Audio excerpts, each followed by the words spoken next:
Hello दोस्तों, मैं मुकेश गौर अग्रणी क्लासेस में आपका स्वागत करता हूं। पिछली क्लास में हम वर्णमाला के स्वरों को पढ़ रहे थे, जहां हमने स्वरों का वर्गीकरण 5 आधार पर किया था। उनमें से सबसे महत्वपूर्ण आधार मात्रा काल होता है। आज हम जो है उसको थोड़ा जल्दी से जल्दी डिस्कस कर लेते हैं और एक छोटी सी एक डायग्राम के थ्रू जो है मात्रा काल के आधार पर जो स्वरों का वर्गीकरण किया गया है उसमें जितने क्वेश्चन बनते हैं वो आप इसमें आसानी से सॉल्व कर पाएंगे। तो देखिए, स्वर जिनका उच्चारण जो है स्वतंत्र रूप से किया जाता है, तो मात्रा काल के आधार पर स्वर होते हैं 3 प्रकार के। ह्रस्व स्वर जिनका मात्रा काल कम होता है, 1 होता है, वो कहलाते हैं ह्रस्व। ओके, तो अ, ई, उ और री इनका मात्रा काल होता है 1। और क्वेश्चन ये आता है कि ह्रस्व स्वरों की संख्या कितनी है, तो उसका आंसर होता है ह्रस्व स्वर उनका आंसर होना चाहिए, आप देख लीजिएगा, 4 है। 1, 2, 3 और 4 ये सब है। ओके, दूसरा टाइप है दीर्घ स्वर। दीर्घ स्वर जिनका मात्रा काल होता है 2, तो ये आ, ई, उ, ए, आई, ओ, औ, ये दीर्घ स्वर कहलाते हैं। दीर्घ स्वर, दीर्घ स्वर, दीर्घ स्वरों की संख्या है 7। अब ये दीर्घ स्वर जो है 2 प्रकार के पढ़े हैं हमने। ओके, 2 प्रकार से, एक होते हैं मूल दीर्घ स्वर और दूसरा टाइप होता है संयुक्त दीर्घ स्वर। संयुक्त दीर्घ स्वर। ओके, मूल दीर्घ स्वर आप देखिए आ, ई और उ, तो इनकी संख्या हो गई है 3। आ, ई और उ, ये है मूल दीर्घ स्वर। पिछले क्लास में हमने पढ़ा है, बस जस्ट आपको ये जो है याद दिलाने के लिए बता रहे हैं। और संयुक्त दीर्घ स्वर कितने हो जाएंगे फिर? ये ए, आई, ओ और आओ, ये हो जाएंगे 4। तो इसीलिए जो है कुल ये 7 हो जाते हैं। ओके, तो चलिए आज, अच्छा, ये अंग और अह, इसको कहते हैं अनुस्वर और इसे कहते हैं, जो ये बिंदी लगी होती है आ के इसके आगे, उसको कहते हैं विसर्ग। ओके, और इन दोनों को अयोगवाह कहा जाता है। अयोगवाह, अयोगवाह इसलिए कहते हैं क्योंकि ना तो ये स्वरों के साथ मेल करते हैं और ना ही व्यंजनों के साथ मेल करते हैं, इसलिए इनको अयोगवाह कहा जाता है। ओके, तो आज की क्लास में हम पढ़ते हैं व्यंजनों के बारे में, वर्णमाला के व्यंजन वर्ग।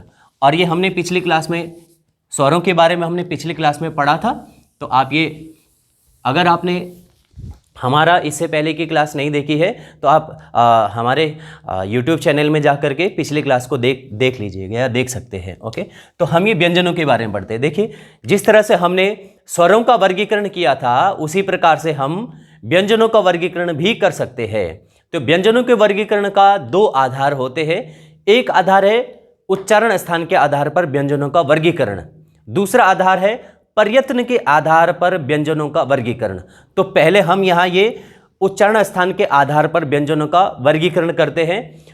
ओके, तो हम यहाँ नोट कर लेते हैं उच्चारण स्थान,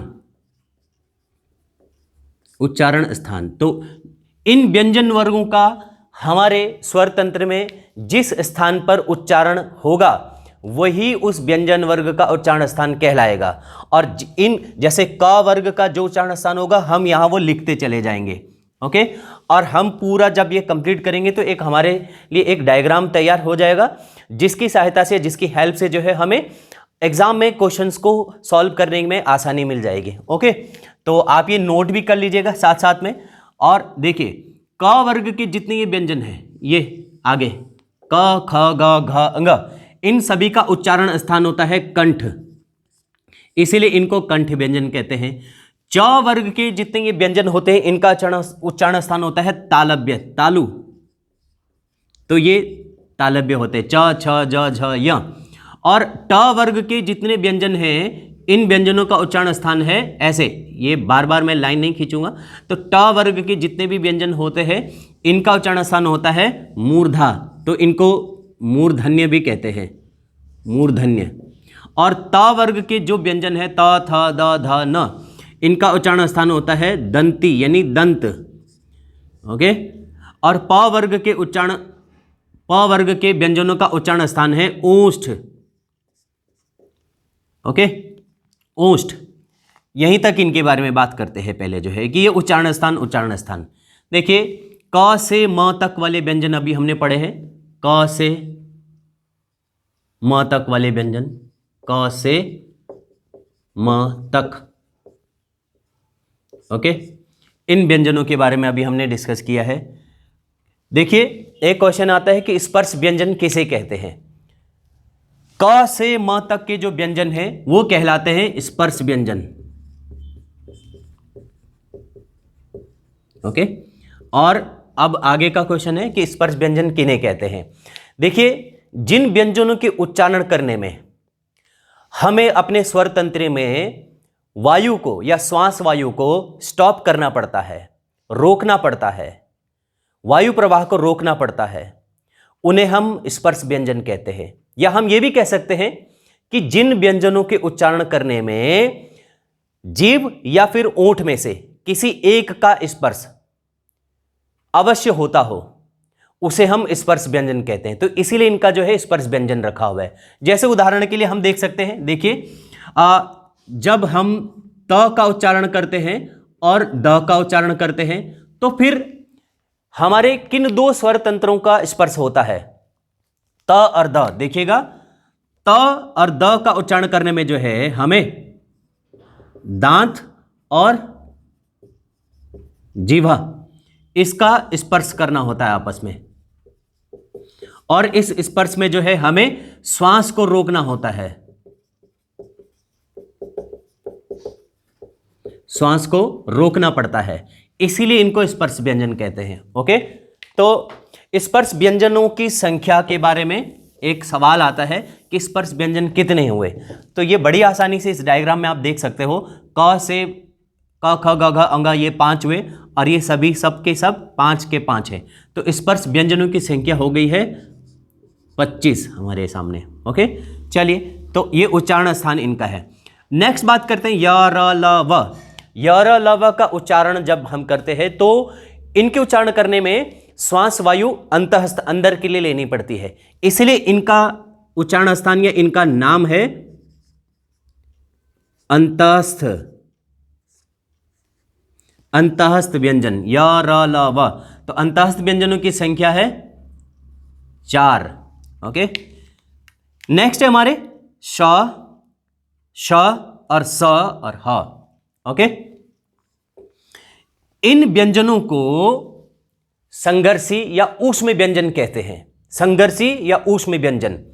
देखिए, इनको ऐसे भी याद रख सकते हैं, ये जो 3 श है ना, इन 3 श को शुद्ध रूप से उच्चारण करने में संघर्ष बना हुआ ही रहता है। शुद्ध रूप से जो है इनको अलग अलग जो है उच्चारण नहीं कर सकते हैं सभी लोग। ओके, तो आज हम ये भी इसके बारे में पढ़ेंगे और सीख लेंगे कि इस श को क्या कहते हैं, इसका उच्चारण स्थान कैसे होता है, और इस श का उच्चारण किस तरह से होता है, और इस स का उच्चारण कैसे होता है। ओके, लेकिन इससे पहले हम ये नोट कर लेते हैं एग्जाम के लिए कि ये जो श, श और स और ह है, इनका उच्चारण स्थान क्या कहलाता है। इनका उच्चारण स्थान कहलाता है संघर्षी। इनका संघर्षी या ऊष्म, इन्हें संघर्षी या ऊष्म व्यंजन भी कहते हैं ये सभी। तो इनकी संख्या भी कितनी हो गई है, 4। ओके, तो देखिए ये कुल कितने हो जाते हैं हमारे लिए, 33। ओके, तो 33 हो गए हैं। इनको मूल व्यंजन कहा जाता है। मूल व्यंजनों की संख्या है यही 33। बाकी आगे हैं संयुक्त व्यंजन, ये अक्ष, श्र, त्र और ज्ञ। संयुक्त व्यंजन, संयुक्त व्यंजन। देखिए, जिस तरह से दीर्घ स्वर होते हैं हमारे, संयुक्त दीर्घ स्वर, क्योंकि ये 2 किसी स्वरों के मेल से बने होते हैं इसलिए उनको संयुक्त दीर्घ स्वर कहते हैं। उसी प्रकार से जो ये अक्ष, श्र, त्र और ज्ञ ये व्यंजन हैं, इनका उच्चारण इनका जो निर्माण है ये किन्हीं दो व्यंजनों के संयोग से बना हुआ होता है, इसलिए इनको संयुक्त व्यंजन कहते हैं। तो ये किन किन व्यंजनों के संयोग से बने होते हैं ये भी डिस्कस कीजिए, या ये भी हम जान लेते हैं। देखिए अक्ष, अक्ष में जो है आधा क, हलंत वाला क और ये षटकोण वाला श, इन दोनों का जब एक साथ उच्चारण किया जाएगा तो अक्ष बनेगा, अक्ष क। तो ये एग्जाम में आता है कि अक्ष किन दो व्यंजनों के मेल से बना हुआ है, तो आप ये आंसर लगाइएगा वहां, ये हलंत क और षटकोण वाला स, और श्र ये मिल करके बना होता है ये हलंत वाला ये श और प्लस र, श्रवण वाला श्र, और जो त्र है वो मिलकर के बना होता है त, हलंत वाला त और र। और ये ज्ञ के बारे में बहुत बार एग्जाम में पूछा जाता है, पुराने एग्जाम्स में काफ़ी पूछे गए हैं ये।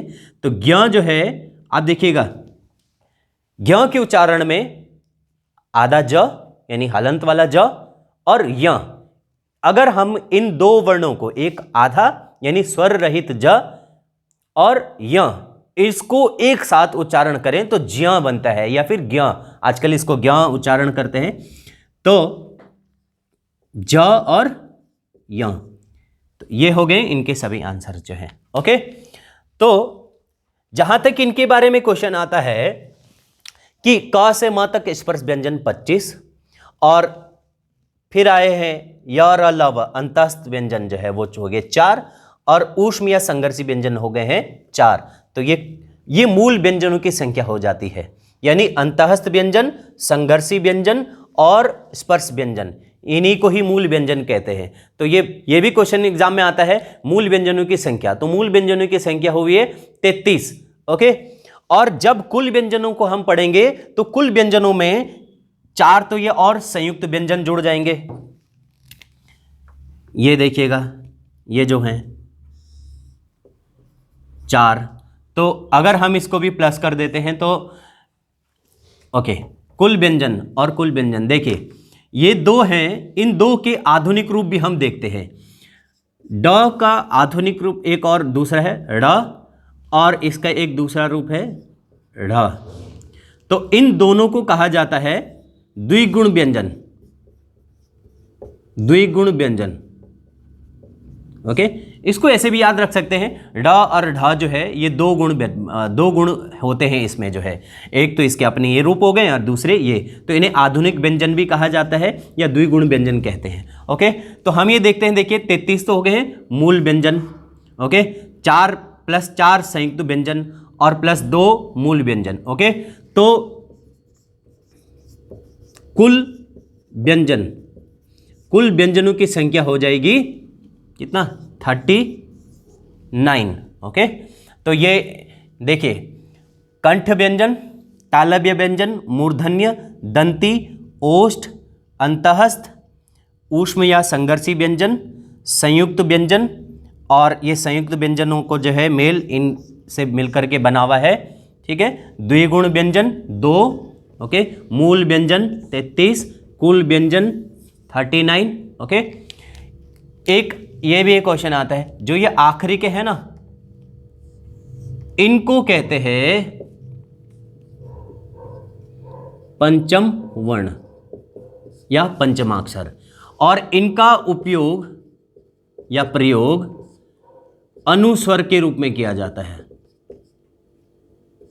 अनुस्वर के रूप में किया जाता है।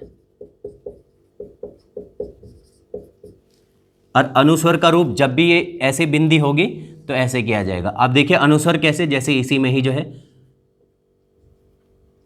पंचम, ओके, या पंच, या दंत, ओके, या कंठ, आजकल कंठ ऐसे भी लिखते हैं, ओके, या फिर जो है कंठ ऐसे भी लिखा जाता है। ओके, तो ये सभी जो है व्यंजन वर्गों का वर्गीकरण उच्चारण स्थान के आधार पर किया जाता है।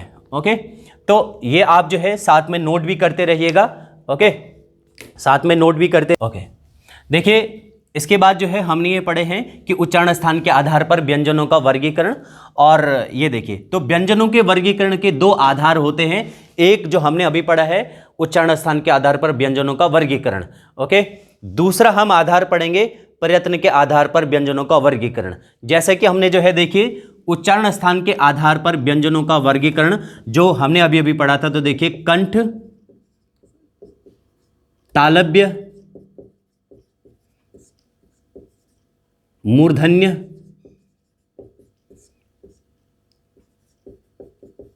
ओष्ठ, दंती, दंतोष्ठ, कंठोष्ठ इत्यादि, ये सभी जो है हमने ये डिस्कस किए हैं। नेक्स्ट हम पढ़ते हैं प्रयत्न के आधार पर व्यंजनों का वर्गीकरण। तो देखिए उच्चारण स्थान के आधार पर जैसे हमने ये डिस्कस किए हैं कंठ, तालव्य, मूर्धा, दंती, ओष्ठ और कंठोष्ठ। और नेक्स्ट है हमारा प्रयत्न के आधार पर व्यंजनों का वर्गीकरण। तो प्रयत्न के आधार पर जो है 3 प्रकार के व्यंजन होते हैं। स्वर तंत्र में कंपन का आधार, श्वास वायु में या प्राणत्व के आधार पर, या श्वास की मात्रा को रोकने के आधार पर व्यंजन कितने होते हैं या कौन कौन से होते हैं, ओके। तो स्वर तंत्र में कंपन का मतलब होता है जब हम व्यंजन वर्णों का उच्चारण करते हैं तो हमारे गले में या स्वर तंत्र में जो है या तो कंपन ज़्यादा होता है या कंपन कम होता है, या कंपन ना के बराबर होता है, कंपन अधिक होता है। तो कंपन को घोष भी कहते हैं, यानी घोषत्व के आधार पर। दूसरा है श्वास वायु या फिर प्राणत्व के आधार पर। श्वास वायु का मतलब होता है कि जैसे प्राण होते हैं तो श्वास चलती रहती है और प्राण नहीं होते हैं तो श्वास बंद हो जाती है। तो कुछ व्यंजन ऐसे इसी तरह से जो है कुछ व्यंजन होते हैं जिनका उच्चारण करने में हमें ज़्यादा श्वास लेनी पड़ती है, ओके। तो उनको महाप्राण यानी कि अधिक श्वास लेने वाले व्यंजन कहते हैं।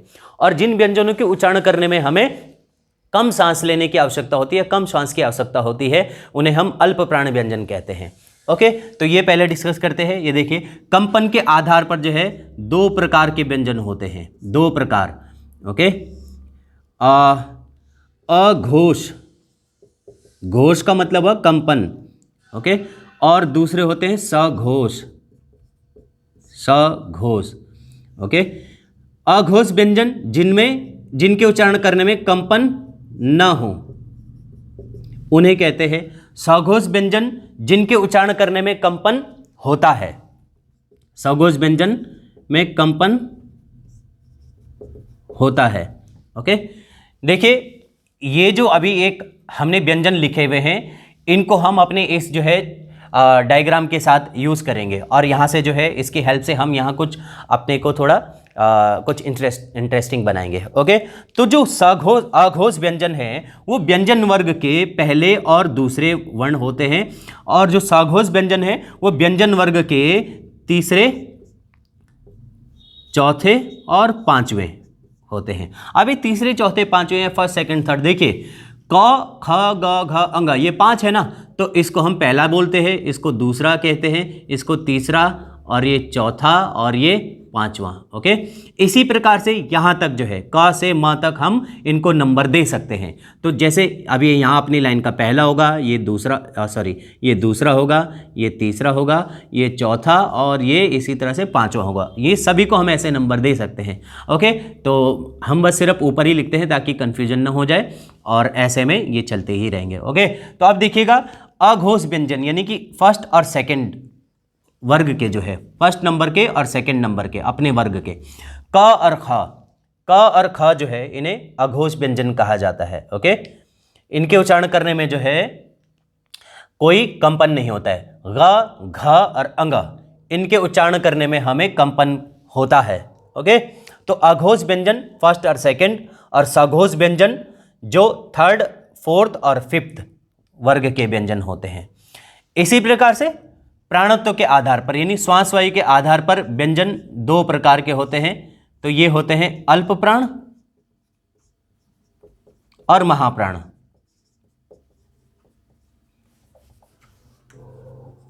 महाप्राण व्यंजन, ओके।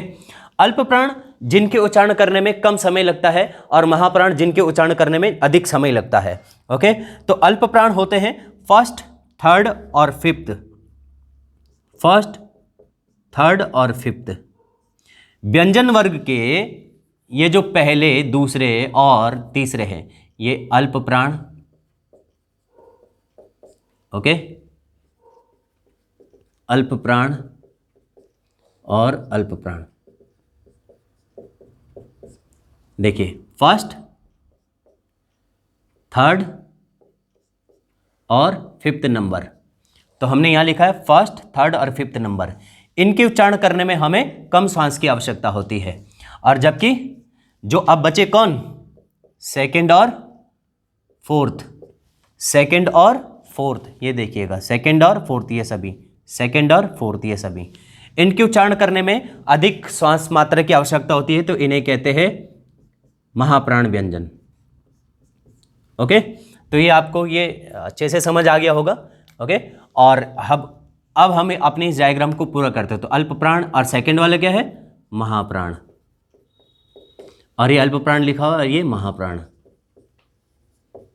ओके, या फिर हम ये भी कर सकते हैं कि स्टार्टिंग में जो है हमें अल्प प्राण यानी कि कम श्वास की आवश्यकता होती है, फिर अधिक श्वास की आवश्यकता होती है। ओके, या फिर ये भी समझ सकते हैं हम, देखिएगा कि ख और ये जो है घ, इनके उच्चारण करने में जो है हमको प्राण छूट जाते हैं, या जो लोग जो है शब्दों का या फिर किसी वर्ण का, किसी शब्द का सही उच्चारण नहीं कर सकते हैं, उनको ये जो महाप्राण के जो व्यंजन है, ये ख और घ, इनका उच्चारण करने में परेशानी होती है। ओके, अब एक आखिरी आधार बचा है प्रयत्न के आधार पर, श्वास वायु की मात्रा या श्वास वायु की मात्रा मुख में रोकने के आधार पर व्यंजन।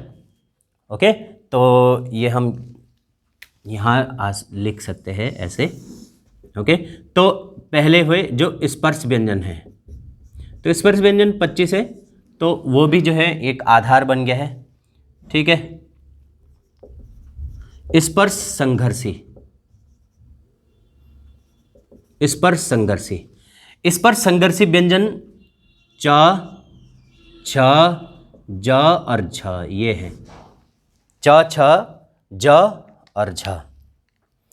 ये एग्जाम में जरूरी भी बन जाते हैं कि स्पर्श संघर्षी व्यंजन कौन कौन से हैं, और बाकी इस वर्ग में अंतःस्थ व्यंजन भी रखे जाते हैं, अंतःस्थ व्यंजन इनको भी रख सकते हैं, और अयोगवाह को भी रखते हैं। ओके, देखिए किन्हीं ने जो है अयोगवाहों को व्यंजन वर्ग में रखा है, कोई जो है ना ही व्यंजन ना ही स्वर के वर्ग में रखते हैं। ओके, तो उम्मीद करते हैं ये क्लास आपको अभी समझ में आई होगी। ओके, और लेकिन एक जो है वर्णमाला के लिए एक लास्ट हम जो है एक बहुत महत्वपूर्ण एक क्वेश्चन तैयार करेंगे कि वर्णमाला में कुल वर्ण कितने होते हैं हिंदी वर्णमाला में। तो कहीं पर लिखा रहता है कि 52 और कहीं पर जो है 49, दोनों ही सही हैं, लेकिन ये क्यों लिखे जाते हैं आइए ये भी समझ लेते हैं। देखिए हम जैसे यहाँ करते हैं वर्णमाला। ओके, तो वर्णमाला में अगर कुल वर्ण आए, ओके, तो कुल वर्ण होंगे 52। ओके, तो वर्णमाला में हम क्या क्या देखते हैं, स्वर और व्यंजन, दो प्रकार के वर्ण हमने ये पढ़े हैं। अब तो बहुत आसानी से आप आंसर बता सकते हो। तो स्वर हैं और व्यंजन हैं। ओके, तो 52 में से हम देखेंगे कौन कौन से हैं। तो जहाँ कुल की बात आएगी तो कुल 13 स्वर होंगे और बाकी जो बचे होंगे और वो व्यंजन होंगे, लेकिन फिर भी हम थोड़ा थोड़ा अलग अलग कर सकते हैं इनको। ओके, तो स्पर्श व्यंजन कितने हमारे 25।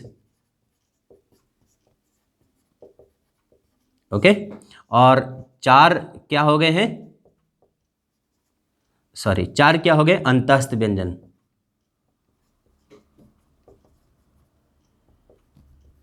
ओके, तो इस प्रकार से ऐसे मिल जाएंगे ये जो है आप देखिएगा 4 ये हो गए अंतःस्थ व्यंजन और 4 हो गए संघर्षी। ओके, तो ये कितने हो गए 33, ये अभी हमने पढ़ा है, तो 33 हो गए मूल व्यंजन।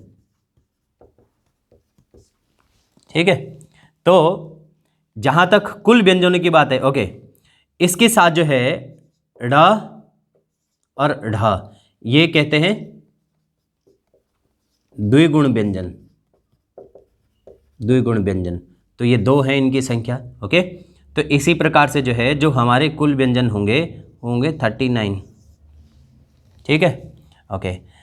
अगला जो इसी से संबंधित अगर कुल वर्ण नहीं आए, अगर हिंदी वर्णमाला में जहां दिया होता है कि वर्णों की संख्या है 49 वर्ण, तो फिर किनको 52 में से माइनस किया जाता होगा, कौन से नहीं लिए जाते होंगे?